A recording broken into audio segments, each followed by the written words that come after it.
Hey, read through the word. Today is October 9th. Today's lesson is called Lord of All. We're still looking at the authority of Christ. And we are in John chapter 6, 1 through 3.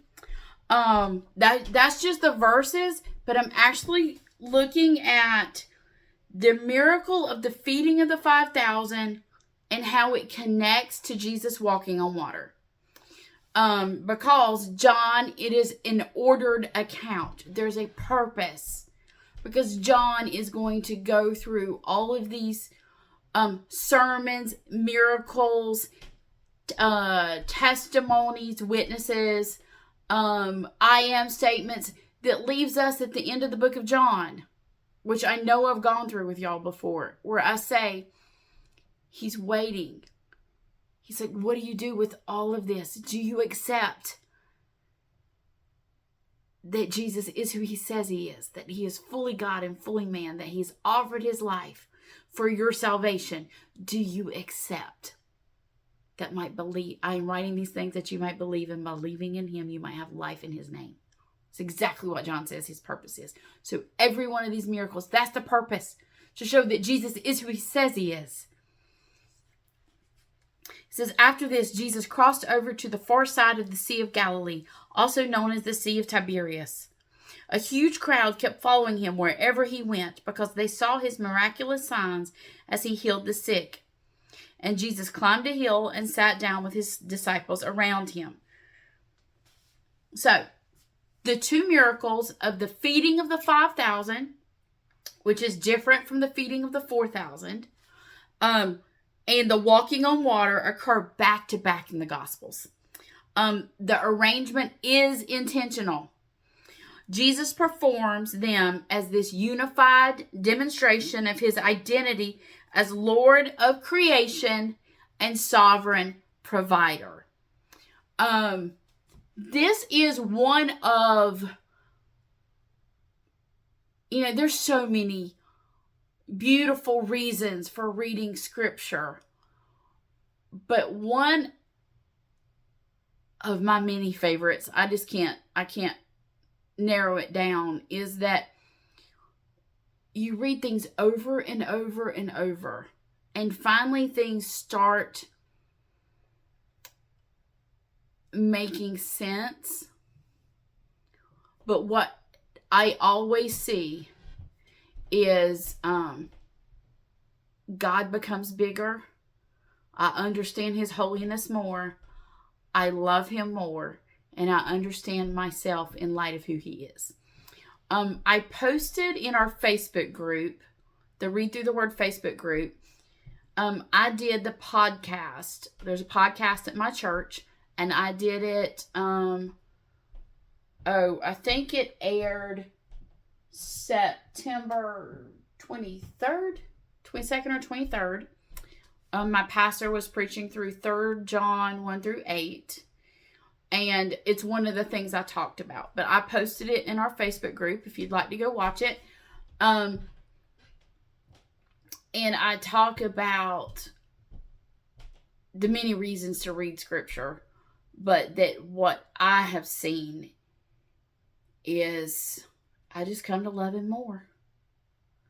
And this is one of those things where I see what he's trying to teach us.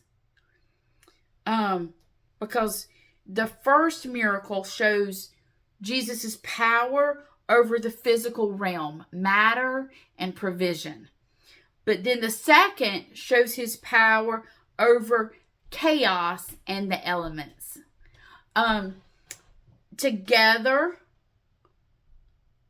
they force the disciples. When the disciples see him feed those people and walk on water, they're like, okay, he can only be God. And that's what John wants us to do. John wants us to see these two miracles and decide who King Jesus is. Who is he really? The disciples only have 5 loaves and 2 fish for over 5,000 people. This is a problem of human impossibility. They say that. Jesus takes minimal resources, gives thanks, and feeds everyone until they're satisfied and has leftovers. 12 baskets, which I taught on that a couple years ago. This is a miracle of new creation, producing something from nothing. This act shows us two truths. First one, Old Testament fulfillment. It recalls the manna that God provided daily in the wilderness. Jesus is signaling he is the new Moses and the ultimate fulfillment of God's provision. The bread of life. Jesus was pointing to himself as the true bread. He didn't come just to give bread, but to be bread. To satisfy something deeper that was much more important than just the physical bread itself. The people really wanted a belly-filling king, just like the bread and circuses of the Romans. They wanted a Jewish version of that. They wanted Messiah to fill their bellies. And that's what they were looking for. And then they're like, oh, he can do the same thing. So we just need to make him our king. Jesus walks away and shows that his purpose is greater than anything that those people think it's all about. Immediately following the feeding, Jesus sends the disciples across the Sea of Galilee, where they're overtaken by a terrifying storm. And then Jesus shows his power over nature and chaos. While they're rowing and separated from Jesus, in the dark, struggling, their lives are in danger not by hunger, but by the chaotic elements of the sea. Jesus walks to them on raging water. In the Old Testament, walking on water is reserved for God alone. Go look at Job 9:8, and Psalm 77:19. When the disciples are, Jesus' action is called a theophany. This is his, I told y'all the nerdy stuff. I'm keeping it. The visible manifestation of God's power and presence. And when the disciples are frightened, Jesus said, "It is I. Do not be afraid." The Greek phrase there, ego eimi, it is I. It echoes the divine name of I am. It's in the context. He says, do not be afraid, because the I am is here. The I am is with you. And because of that, you are safe. So these two miracles together really give us a complete picture of Christ's kingship. He controls the material world, bread, the forces of creation, the wind and the waves. He is completely sufficient for every need.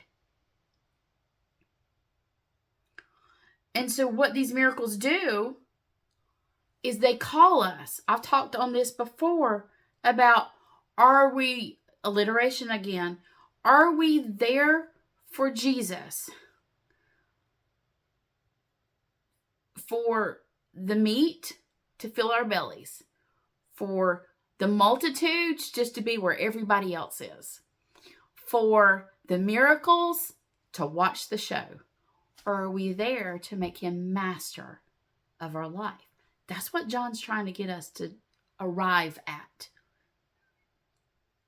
Because the ultimate satisfaction and security is not found that the storm stopped, but because Jesus was in the boat. So our lives are constantly, we're dealing with either the unseen, that is chaos, the seen, that is concerning. But here's the thing, King Jesus supplies whatever need we have. He will supply our needs in the seen, no matter what the storm is in the unseen, He will walk with us and be with us because His provision and His presence are assured. Because He is King. We'll see you next time on Read Through the Word.